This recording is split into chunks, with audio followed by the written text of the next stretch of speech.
Good morning বন্ধুরা। একটু বাইরের ওয়েদারটা আজকে খুবই খারাপ।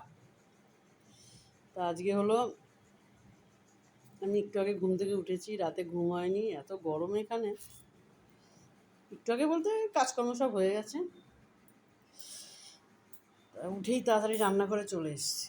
রান্নাঘরে এসে মুখটা এখন লাল লাল লাগছে এই ওয়েদারের জন্য। এই হচ্ছে আমি রান্না বসিয়ে দিয়েছি, দেখছো এখানে গাটি কচু আর আলু সেদ্ধ বসিয়ে দিয়েছি। এটার একটা শুকনো করে কষা করে তরকারি করব, ঢেকে দিলাম। চা আমার হয়ে গেছে, এই এখন রুটি পুড়ে যাচ্ছে। এই যে রুটি পুড়ে গেল, রুটি হচ্ছে, এই ভিডিও করতে গিয়ে রুটিটা পুড়ে যাচ্ছে। এই রুটি বেলছি, আরও কয়টা হবে। এখানে ভাত বসিয়েছি, তারপরে দাঁড়াও ওগুলো গিয়ে রান্না। এবার ডালও হয়ে গেছে আমার, বুঝেছো? রুটিটা করবো, ভিডিও করতে গিয়ে রুটিটা স্পাট করে পুড়ে গেল।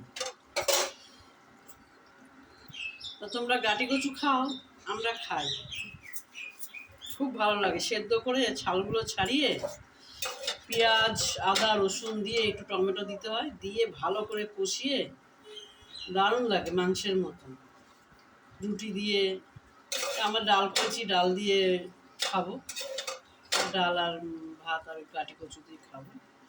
আমার আপাতত এই রান্না হয়েছে। গাটি কচু তোমরা খাও খাও কিনা অবশ্যই বলো। তাহলে ভিডিওটা আমি এখানে রাখবো, এরপরে মাছ একটু করব। মাছ এখনো আমার হয়নি।